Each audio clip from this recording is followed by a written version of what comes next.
Alors, j'ai une joie incroyable d'être avec un des plus fameux youtubeurs que je connais, parce que moi je ne connais pas beaucoup, et qui est juste génial, qui arrive à parler de Jésus, déjà avec un accent à couper au couteau du Québec. Des fois, je dois me concentrer pour comprendre ce qu'il dit, mais en fait, son cœur, il est fantastique.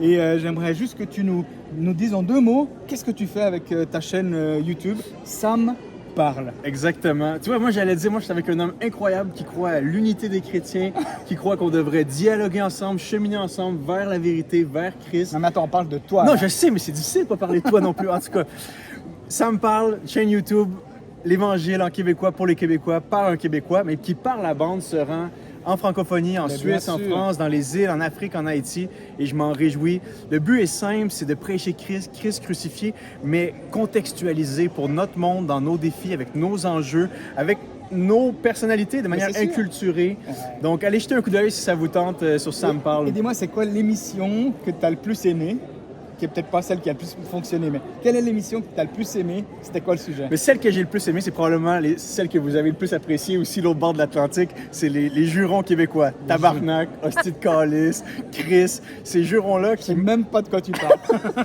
qui malheureusement se sont inscrits dans la culture québécoise comme des expressions de colère, de frustration ou d'expressions vives. Mais lorsqu'on va à la source, ben c'est riche de sens, puis ça ramène à l'histoire biblique. Donc ça, c'est vraiment les vidéos typiques de Ça me parle. Donc ça, c'est celle que tu préfères le plus ou celle qui a le plus marché? Les deux. Les deux. Ah, j'aime l'approche d'aller revisiter le patois québécois qu'on a, le commun des mortels, pour voir qu'au fond, toute la richesse se trouve uniquement en Christ. Lorsqu'on creuse un petit peu, c'est là qu'on découvre que ouais, c'est plus que juste des petites expressions simples.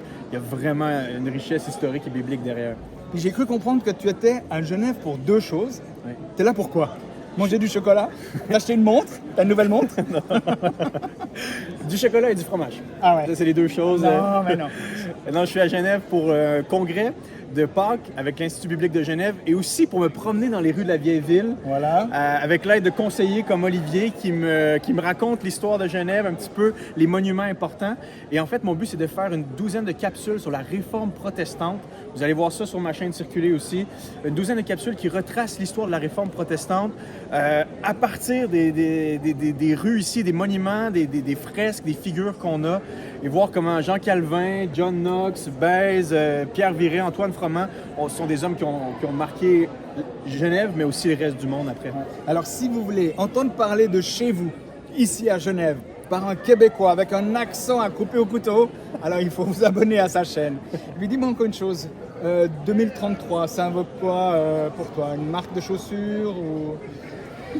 Ça invoque la résurrection glorieuse, corporelle, historique de notre Sauveur Jésus-Christ. Et je me réjouis vraiment que tous les chrétiens du monde vont pouvoir célébrer Jésus et être un témoignage vivant, vibrant pour le reste du monde que Jésus, il n'est pas mort, il n'est pas enterré. Ses ossements ne reposent pas quelque part en Palestine.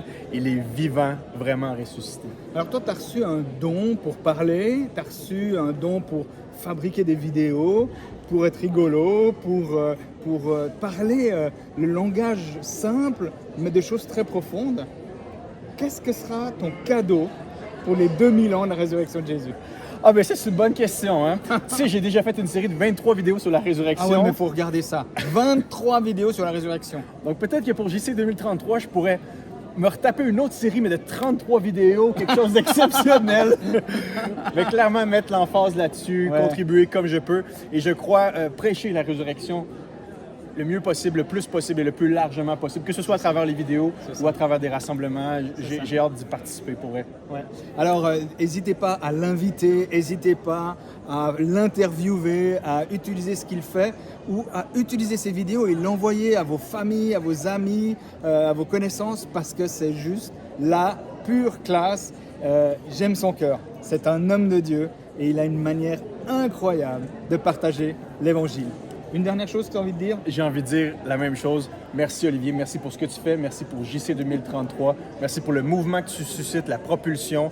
La résurrection, c'est quelque chose que les 3 grandes confessions de l'Église chrétienne confessent et adhèrent. Et je crois qu'on a matière à harmoniser les efforts pour célébrer le Christ vivant ensemble. C'est ça. À chaque jour, à chaque dimanche, à chaque année, mais particulièrement en 2033. Merci beaucoup Sam. Maintenant, il va falloir aller acheter un peu de chocolat de Pâques. Hein? Pourquoi pas un lapin? Moi, j'ai reçu l'autre jour un canard de Pâques. C'est la première fois. Il faut un peu de créativité. Et pourquoi pas un canard de Pâques? Allez, Parfait. merci beaucoup. Et puis, réfléchissez à 2033. C'est quoi votre cadeau pour 2033?